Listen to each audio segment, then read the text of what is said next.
안녕하세요. 무거운 대형주인 LG전자가 움직이는 걸 보고 오늘 주도주라고 생각했습니다. 대형주는 철저히 눌림 매수해야 합니다. 등락률이 작기 때문에 돌파 매수하면 수익 구간도 크지 않고 잘못하면 물려서 손실을 봅니다. LG전자 눌림 매수 기회를 보고 있습니다. 눌리고 있을 때 특징은 이렇게 매도세가 크게 나오지 않습니다.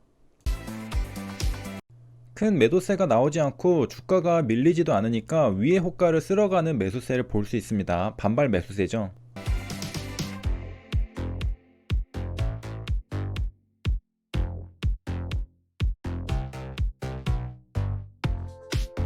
뉴스기사 제목은 특징주 LG전자 애플카 기대감의 급등. 주식 단타 매매로 꾸준히 돈을 벌려면 완벽해야 합니다. 무엇이 완벽해야 하는가? 종목 선정과 타점이 완벽해야 합니다. 종목 선정은 주도주를 찾아내는 것입니다. 재료가 있고 거래대금이 터지면서 상승하는 종목이 주도주입니다. 타점은 지지와 저항을 이용한 돌파나 눌린 타점을 말합니다. LG전자는 눌린 타점을 노리고 있죠. 주도주를 선정하고 돌파나 눌린 타점을 잡으면 완벽하게 매매했다고 볼 수 있습니다. LG전자는 결과적으로 수익을 내지 못했습니다. 무엇이 문제였을까요? 종목 선정일까요? 타점일까요? 타점은 최저점에서 잡았습니다. 타점의 문제는 아니죠. 눌림 매수를 정확하게 했습니다. 그렇다면 종목 선정의 문제라는 걸 알 수 있습니다. LG전자는 주도주가 되지 못했습니다. 제가 해야 할 일은 왜 LG전자는 주도주가 되지 못했는가 알아내는 일입니다. 그리고 반성하고 다음에는 똑같은 실수를 하지 않는 것입니다. LG전자 일봉 차트를 보면 역배열입니다. 역배열 종목은 상승 여력이 제한될 수밖에 없습니다. 상승하는 도중에도 수많은 매물과 저항선을 만나기 때문이죠. LG전자가 상한가를 간 날은 정배열이었습니다. 차트가 예쁘고 좋았죠. LG전자 매매에서 얻을 수 있는 교훈은 생각보다 가치가 큽니다. 타점이 아무리 완벽해도 종목 선정이 완벽하지 않으면 수익을 낼 수 없다는 교훈이죠. 아무리 최저점에 잡아도 갈만한 종목이 아니라면 결국 많이 가봐야 제자리 걸음이라는 사실입니다. 그러므로 주식 투자에서 성공하려면 상승할 만한 종목을 매수하는 것이 첫 번째로 중요하다는 걸 알 수 있겠습니다. 타점이 아무리 예술이라도 상승하지 않으면 수익이 안 납니다.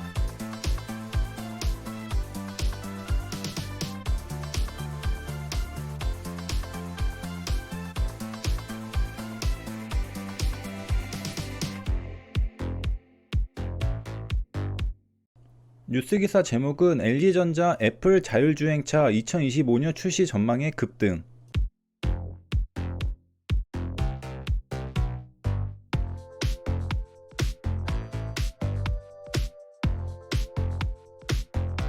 재료 기대감, 거래대금, 상승률 모두 주도주가 되기에는 충분하다고 생각했습니다.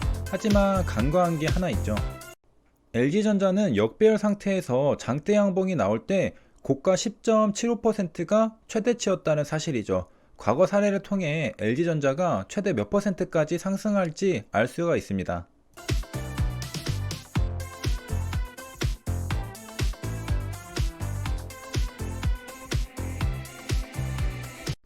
LG전자는 이미 8.57% 상승한 상태입니다. 과거 사례를 볼 때 추가 상승 여력은 많지 않았죠. 그러니까 8%대에 눌림 매수한 건 잘해봐야 겨우 2% 수준의 기대 수익에 베팅한 셈입니다. 매수할 당시에는 몰랐죠. 하지만 지나고 나니 알게 됩니다. 아무리 최저점에 눌림 매수해도 추가 상승 여력이 적다면 손익비가 불리한 매매를 한 것이기 때문에 좋은 매매라고 볼 수 없습니다.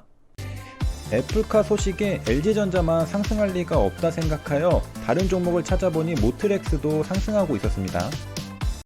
뉴스기사 제목은 특징주 모트렉스 애플 자율주행차 개발 가속도. 만약 애플카 호재 소식이 나왔다면 무거운 LG전자를 매매할 게 아니라 모트렉스를 매매했어야 합니다. 상승률이 더 높기 때문이죠. 수익 기회가 더 큽니다. 매매하려면 미리 공부해서 애플카는 모트렉스라는 공식을 외워두고 있어야 했죠. 그래서 주식 투자는 부지런해야 합니다. 재료와 종목을 많이 매칭시켜 놔야 하죠. 주식 투자자의 하루 일과 중 가장 중요한 것들은 종목 선정과 매매 복귀입니다. 종목 선정이 알파이자 오메가입니다. 전날 여러 종목의 차트를 둘러보면서 다음날 갈만한 종목을 찾아서 관심 종목에 넣어둡니다. 다음날 매매를 준비하는 것이죠. 지지와 저항도 그어보고 어느 가격대에서 눌림 매수할지 돌파 매수할지도 가늠해 봅니다. 시나리오를 세워보는 것이죠. 그러면서 종목의 특성과 친숙해집니다. 예를 들어 크래프톤은 한번 상승할 때 일직선으로 상승하는 특징이 있습니다. 등락을 그리면서 상승하지 않죠. 자로 잰 듯이 일직선으로 상승합니다. 이런 특징을 알고 있다면 기회가 올 때 바로 알아챌 수 있습니다. 이런 종목의 특징을 알려면 전날에 미리 차트를 둘러보면서 종목과 친해지는 수밖에 없습니다. 오래 사귄 연인은 남들은 잘 모르는 상대방의 습관들을 알고 있죠. 그리고 때로는 행동을 예측하기도 합니다. 놀랍죠? 마찬가지입니다. 내가 매매할 종목도 자주 보면서 친해지다 보면 앞으로의 주가 흐름을 예측하기가 쉬워집니다. 종목 선정 다음은 매매 복귀입니다. 내가 매매하고 난 뒤 실수하거나 잘못했던 것들을 검토하고 복습하는 시간이죠. 다음날 매매에서 똑같은 실수를 하지 않기 위함입니다. 실수를 방지하는 가장 좋은 방법은 실수를 공부하는 것입니다. 한 번이라도 더 반복할수록 똑같은 실수를 한 번이라도 더 막을 가능성이 높습니다. LG전자는 등락률이 작아서 저항선이 잘 보이지 않았는데요. 13만 4천원 부근에서 일부 매도했어야 합니다. 상승하고 지지받던 자리가 13만 4천원이기 때문에 내려갔다가 다시 올라올 때는 지지가 저항으로 바뀌어서 저항을 맞을 수밖에 없습니다. 기법은 하나만 있으면 주식으로 밥 벌어먹고 사는 건 문제가 없습니다. 하나만 잘해도 됩니다. 그런데 사람은 기법이 하나만 있으면 왠지 불안하기 때문에 다른 기법이 또 없나 두리번 거립니다. 잘 되는 음식점은 메뉴가 하나입니다. 잘 안 되는 음식점은 이 메뉴 저 메뉴 정말 다양합니다. 왜? 불안하니까요. 마찬가지로 투자자는 불안하기 때문에 이 기법 저 기법 수집해서 마음의 안정을 찾습니다. 하지만 여러 기법을 찾는 건 오히려 위험한 행동입니다.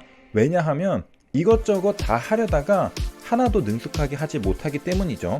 하나의 기술만 숙달되어도 충분한데 여러 가지 기법을 전부 시도해보다가 하나의 기술도 마스터하지 못하게 됩니다. LG전자 거래량이 대폭 줄어들고 더 이상 힘을 받지 못하고 호가창이 밀리는 걸 확인하고 선절합니다. 여기까지 시청해주셔서 감사합니다.